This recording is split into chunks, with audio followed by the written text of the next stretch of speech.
Let's just take a breath together as we transition to our special treat today, our guest speaker for today, Roger Webb, who has been a life wellness coach and sales management trainer for individuals and companies for over 20 years.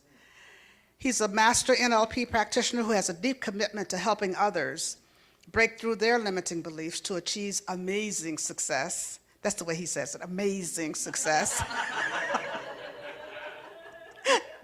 Both personally and professionally. He has raised 5 amazing children on his own. What a treat for Father's Day, huh? And he's deeply committed to empowering others to live lives of passion, authenticity, optimal health, and love. He's also the president of our board of trustees. Roger, come on up here.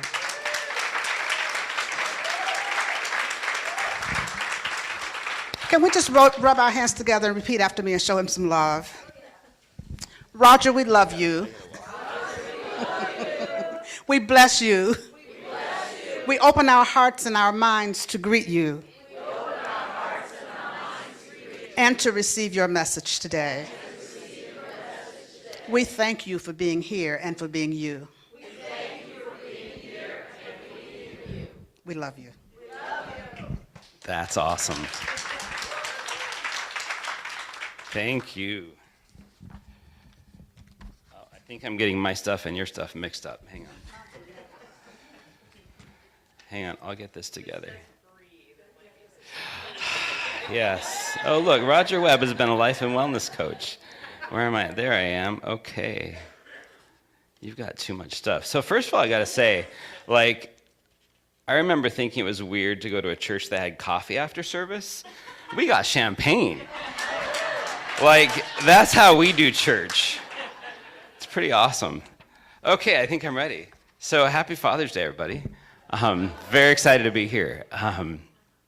So excited to be here. So as I was thinking last night, I remember getting ready for bed and I was thinking about what I was going to say today and what was happening. And I remember thinking, if the Roger of 10 years ago would have known that I would be standing on stage today talking about happiness, I would have thought you were absolutely crazy.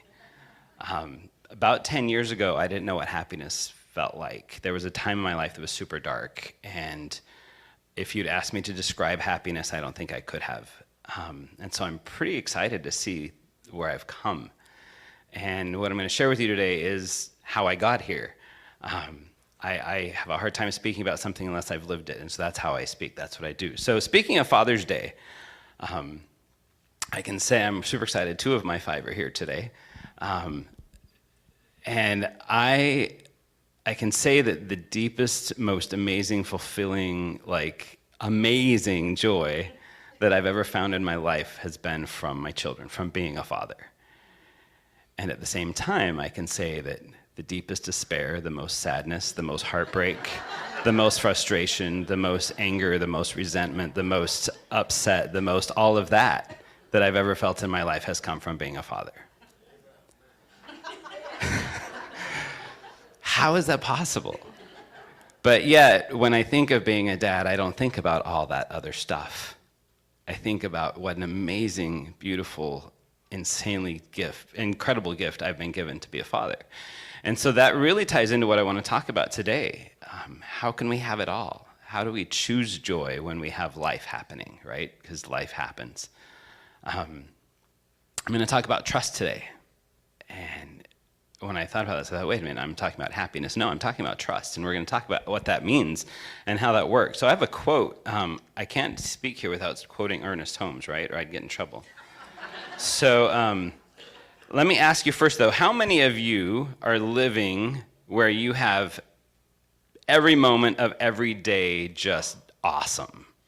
Perfect, beautiful, you never have challenges, you never have frustrations, you never lose your temper, you're embracing happiness 24 hours a day.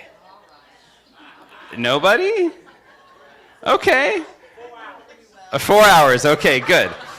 All right, so how many of you have ever been at any point in your life on a quest to find happiness? I think a lot of us have. So let's see what Ernest says about that. Let us waste no further time looking for the secret of success or the keys to happiness. Already the door is open, and whosoever will may enter. So that tells me that I shouldn't be seeking happiness. I just need to walk through the door. It's already there. And that's one of the biggest lessons that I've learned as I've gone through this. So let's take a look at 8 actions that I believe can lead to happiness no matter what. Because life happens, right? I learned a very, very powerful lesson several years ago, and that is the idea of shifting. And I'm going to teach you this concept because it's one of the most powerful things I've ever learned in my life. So I want you to take a second and just humor me for a minute. Close your eyes. And I want you to just remember back to a moment in your life that was incredibly sad, painful, horrible. Like really get in touch with what it was like. For some of you, it might be what you're living today. I know that happens as well. Like think about the moments in your life that were really hard, where you were not just at the bottom of the bucket, but you were underneath the bucket trying to hold it up. Because we've all been there at some point. Feel the feelings, get in touch with those feelings, and really feel what it felt like at that point in your life. We've all been there. Then I want you to take a deep breath, and I want you to think about the funniest thing that's ever happened to you. Like really think about the funniest thing. In fact, I would like to hear some laughter because we're in CLF and we do that. Like really think about the thing in your life that caused you to just like spit water out of your nose or whatever happened to really bring joy and happiness and excitement into your life. Is everybody there? All right, so open your eyes for me and see how easy it was for you to shift your mentality from sadness and despair or heartache or hurt or whatever it was to laughter, humor, fun, happiness. That's how easy it is. But then people say, but you don't understand, Roger. It really is. Yeah, I do. It really is that easy. As soon as we give ourselves permission to do that, because Ernest said, as the door is open, all we have to do is walk through it. So when we're having those moments where we're in the stuff, we can take a minute and shift. It really is that easy. Now I'm going to do something super unconventional because this is CLF. I want everybody to stand up for me for a minute. I'm going to teach you one proven, surefire method. And if you have anything in your hands, you might want to put it down so you don't hurt somebody next to you. One proven, surefire method that no matter where you're at or what's happening in your life or how sad you are or down you are, you can bring happiness into your life in about 2 seconds. Anybody? Would that benefit anybody? Yeah. All right, so what you're going to do, and this is a little crazy, is we're gonna jump, and when we jump, we're gonna say, I'm excited. And we're gonna do that 3 times. Ready? 1, 2, 3. I'm excited, I'm excited, I'm excited. All right, have a seat. How does that feel? Like, isn't it crazy how fast we can shift the endorphins in our body? And there was a time in my life where I would wake up in the morning and do this in my bedroom. And I would encourage that, even if you have a partner or a spouse or kids or somebody who think you're out of your mind. It doesn't matter because this is about you finding happiness. And if you need to shift your energy at any point in the day, you get off that call that you're ready to like throw the phone through the wall, take a second and do 3 I'm exciteds. It's the fastest way to shift the energy in your body and choose happiness. It's the fastest way for you to step through that door that's always open of happiness. It's so easy to shift. And we forget sometimes, we always get so caught up in, but you don't understand. This happened to me, right? Anybody ever do that? You don't understand. This is what I'm dealing with, and it's special. You've never dealt with this. So it's hard for me to be happy. Just because you can be excited, Roger, doesn't mean I can be excited. Yeah, you can. You just have to make a choice to do it. It really is that easy. So number 2 way for me is about getting grounded in the now. Really getting grounded. And when I talk about getting grounded, I have a daughter who struggles with depression and anxiety sometimes, and I used to tell her to do this, and she would get very upset with me, and now she is grateful because now she does this, and it works. When you're having one of those days where you're in your funk, go outside, barefoot, stand on the ground, take some deep breaths, and ground yourself on this earth, because that's where the most abundant flow of energy lives, and it really does help. But being grounded in the now, so what does now mean? What I find is the things that usually bring us unhappiness or fear or doubt or anxiety or frustration are usually things that either happened yesterday or they're going to happen in the future, we think. And most of the time those things in the future don't happen, but we get so freaked out about them, worrying about them. So what if you were able to get yourself grounded right now and today? Because right now is really the only moment that matters in our life, right now, in this very second. But we get so caught up in what happened before that we forget that there's a door open for us to step into happiness. So reminding ourselves that right now, right here, right now, in this moment, I can choose to feel happy and I can choose to ground myself. There's a reason why we laugh at Reverend Sherry for telling us to breathe. There's a reason that she tells us to breathe, because breath is what brings us into the now, always.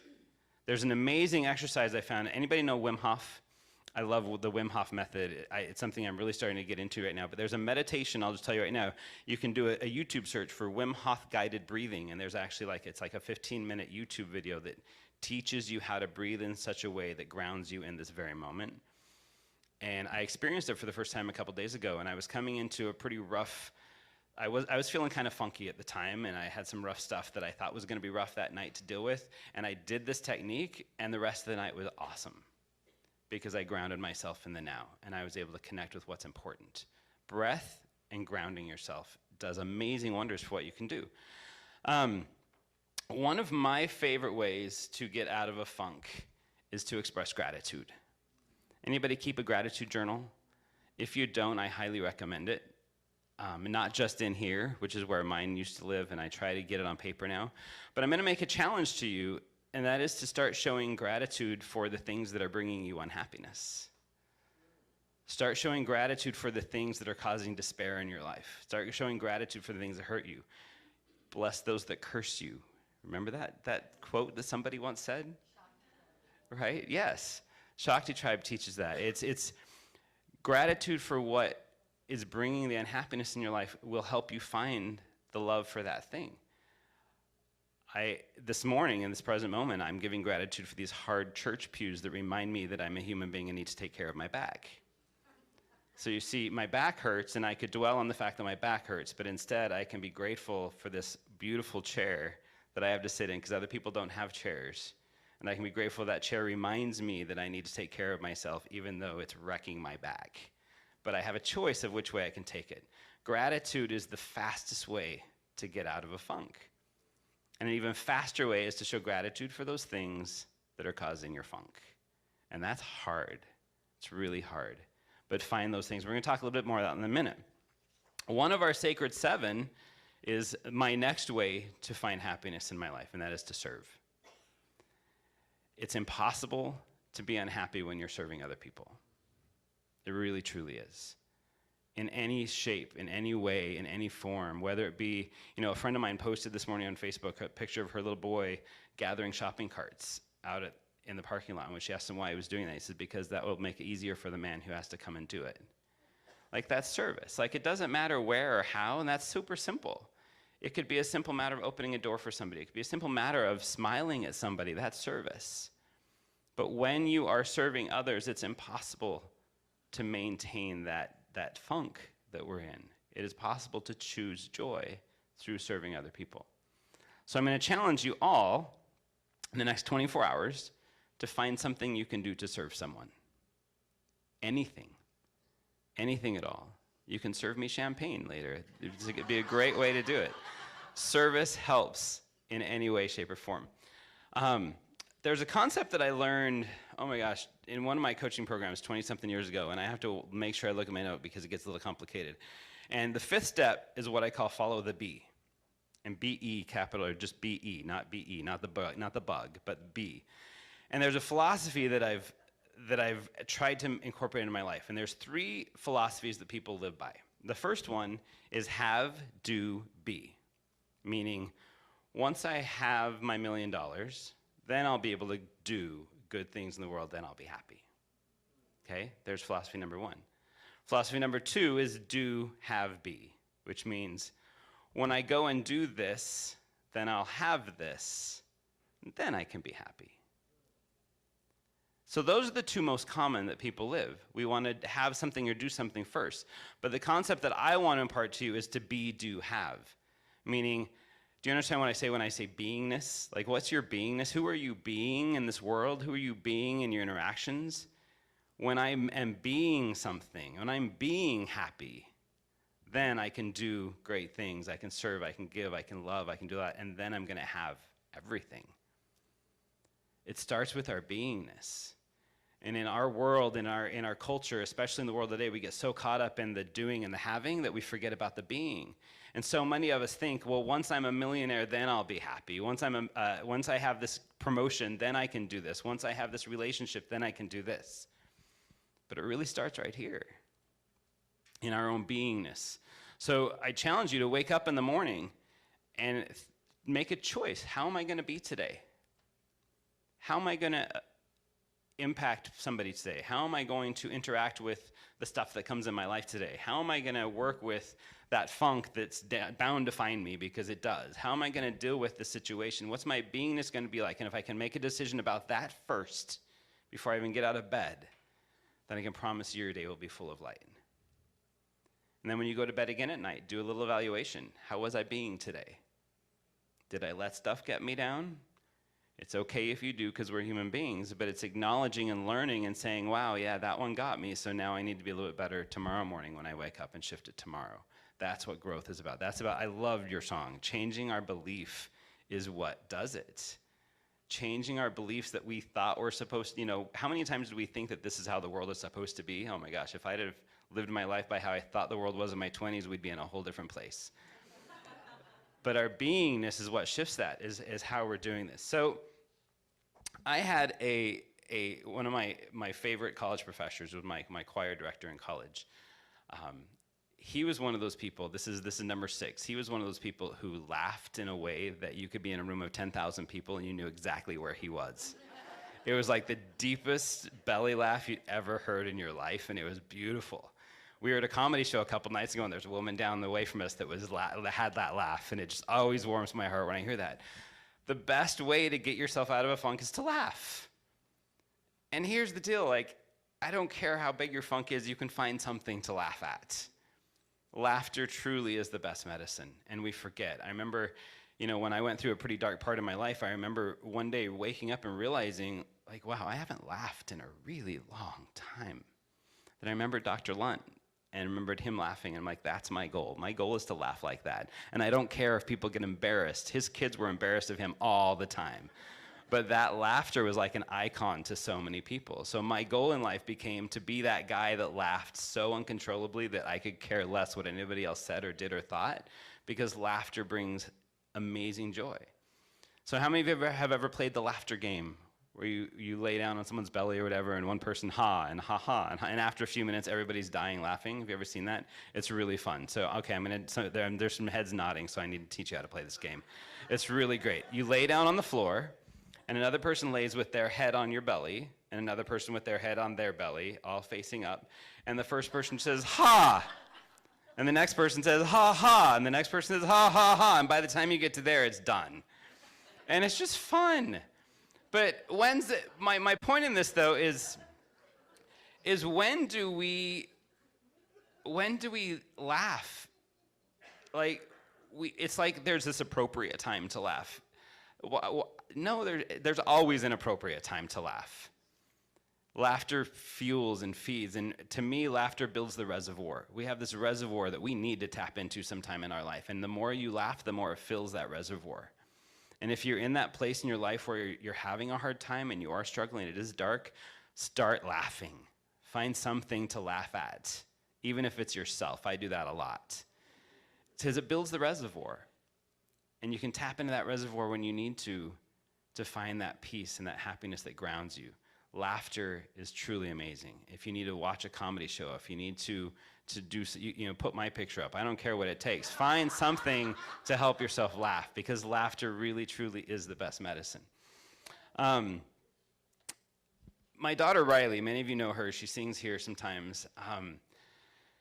She has a philosophy that when she taught me, I didn't understand. She's a very deep thinker. She's just this really deeply connected person. And she has a tattoo on her arm. This is Yum. And I'm actually getting a copy of it soon. I'm excited about that. She read a book by, who is it? I got to tell you Tom Robbins. And in his book, he says there are 2 mantras in life: yuck and yum. I choose yum.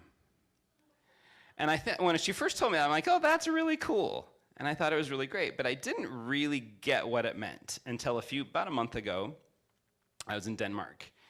And I remember texting Riley. I learned something when I was in Denmark that really shocked me. So first of all, my text to her first initially was funny. I was like, wow, everywhere I look up, I see Thor. Like, the Scandinavian people are just gorgeous. Like, seriously, I was like, how can one region in the world have so many beautiful people? It was shocking to me, like truly shocking.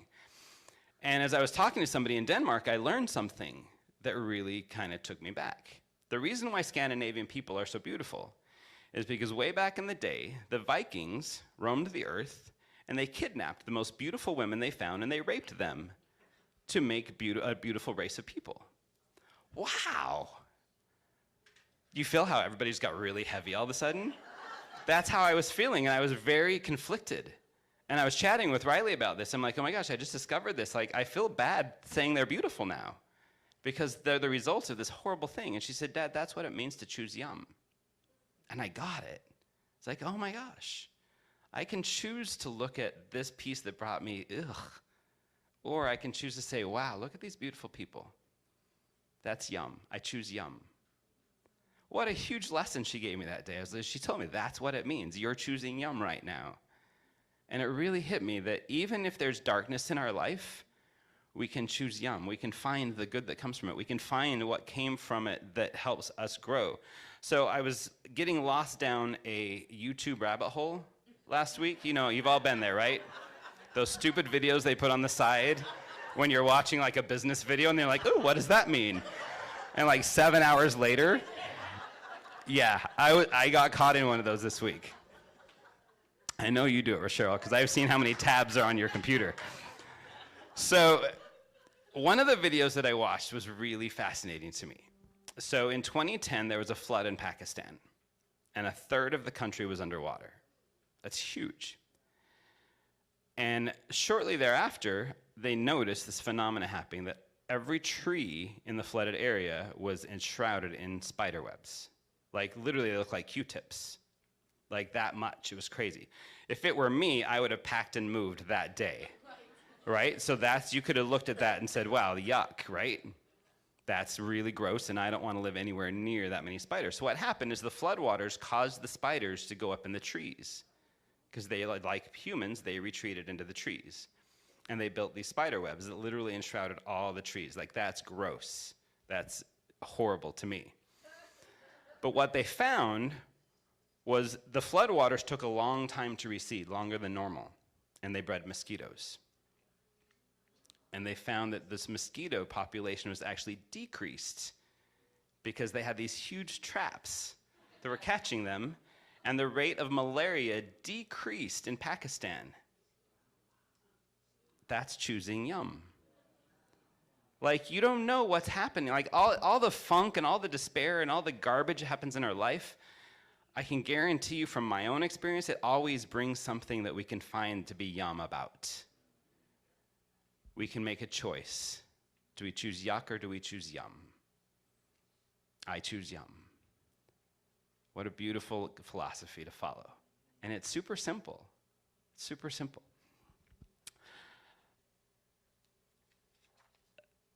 The last thing, my last number 8, and this is the one that was the kicker for me, was trust. There is,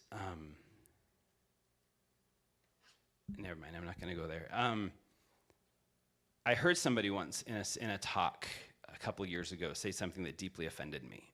So at the time, I made my living by helping people break through limiting beliefs because I believe everybody has them. And this man stood up and he said, if you have limiting beliefs, you have an issue with deity.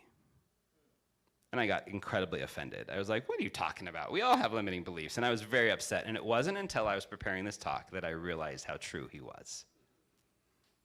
It really does come down to trust. Do we trust that our highest good is in action at all times? Do we trust that the spiders are there for a purpose? Do we trust that the garbage that's happening in our life is there to bring us to a better, greater, higher place? That's a hard one, because there's some bad stuff that happens in life sometimes. The opposite of trust is fear. How many of us live our life in fear because we're so caught looking at what's happening today that we forget to trust that what's happening is happening for me, not to me? It's a huge different shift in our life of where we're going to take it. Do we trust that the Spirit, the God, the deity, the universe, whatever we call it, do we trust that it's got my best interest at heart, that it truly does have my back? If we trust that, then we can't really dwell in the misery and the funk and be in integrity. That's the kicker. That's the problem. That's the dichotomy that comes that says, wow, I'm damned if I do, I'm damned if I don't. Of course I'm going to dwell in this because it sucks right now. But can I trust that it's here for a purpose? Can I trust that it's here to teach me something? Can I trust that it's going to here to take me somewhere better, bigger, greater than I am right now? I encourage you when you're in that time to be conscious of the evidence that you have in your life that you really can trust. That when you're in that place that's tough, that we stop and take a breath and ground ourselves for a moment in the now and say, let me think to a time when I've also had it rough. What did I learn from that? What did I grow from that? Did I make it through? Am I still alive today? Then I should trust this too. And what I've learned when I've been in that place is the faster I surrender to that trust, the faster the problem goes away. Because what we focus on is what builds and what grows. And if we focus on the misery and the funk, then guess what's going to build and grow? But if we focus on the trust that, you know what, this is for a reason, let me hurry and get to the lesson, then that lesson comes so much faster, so much easier. So I would say, and I never thought I would ever say this in my life, that if you have that funk, if you're in that place of unhappiness or stress or frustration or despair, that where you need to look is where is your trust in deity. And that was a hard one. I can tell you, I've had resentment about this man that said that for years. Every time I see him, I avoid him because I don't like what he said. And now I agree with him and I'm teaching it from a pulpit. Like, that's crazy to me. But it's the truth. And I really got it. I finally got it. And it was one of those lessons like all this that you have to find the lesson to grow and to learn. So in closing today, I would invite you to stand and share with me a mantra from Ernest Holmes that I love. So go ahead and stand up and repeat after me. I'm going to read the whole thing once first, then I'll break it down. The power which creates and sustains everything is now creating everything necessary to my happiness. So let's go. So I'll break it down. So the power which creates and sustains everything is now creating everything necessary for my happiness. And one more time, big deep breath. The power which creates and sustains everything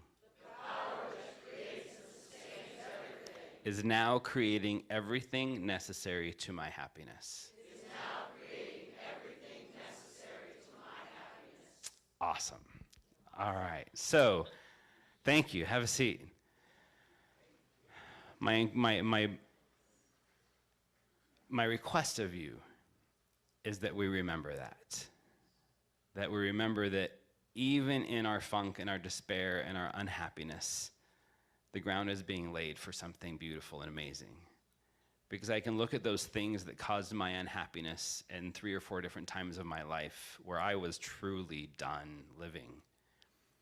And every single one of those, I can find a gift that brought me something beautiful and wonderful in my life today. And learning to trust that is really hard. But the more I do, the better my life has become. So I'm just asking you to always choose yum and always ground yourself in the now and always trust that it is in your best interest. And we are growing to a better place because of whatever is happening today. So thank you for allowing me to be here today. What a beautiful gift we have. Thank you.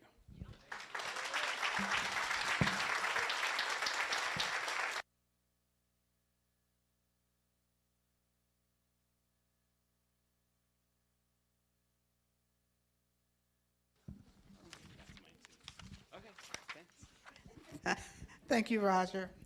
Let's turn within in this moment for prayer. Taking a deep breath together and letting it out.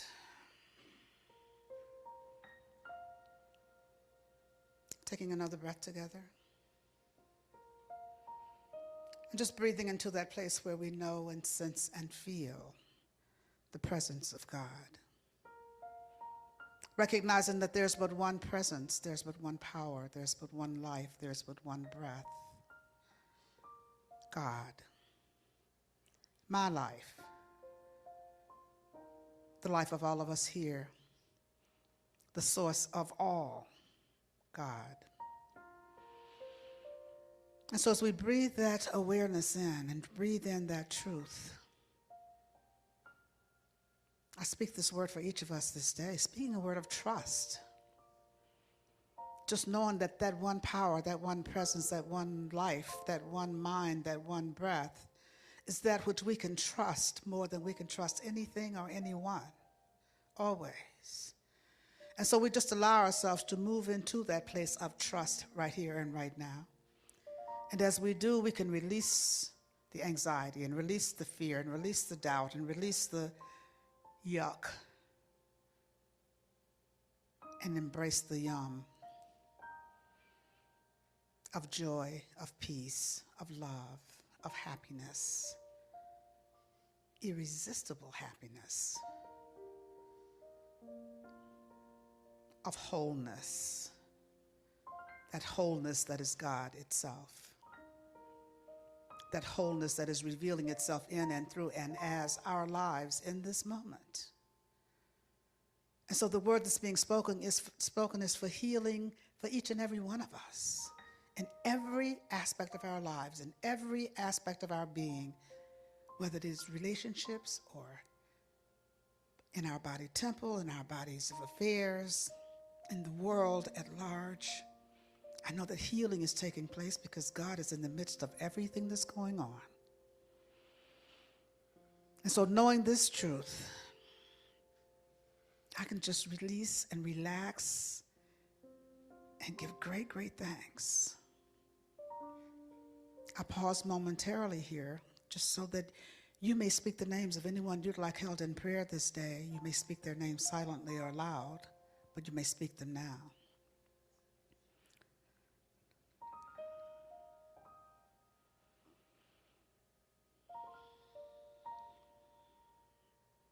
And so for all those whose names were spoken here this day, I know that God is right where each of them is, blessing and keeping them. In the midst of every situation and circumstance, God is. So this prayer goes out to anyone on this planet needing a prayer this day, knowing that God is. God is. God is. And that's all we ever need to know. God is. And so just embracing this isness that is God right now, I give great thanks for everything that's transpired here this day and that is to come. I know indeed that all is well, for I know indeed that all is God. And so I simply say thank you, Father, Mother, God, for the blessings of this day. Thank you, Father, Mother, God, for the blessings that we bring to this day. Thank you, Father, Mother, God, for everything. I just allow it to be now. And so it is.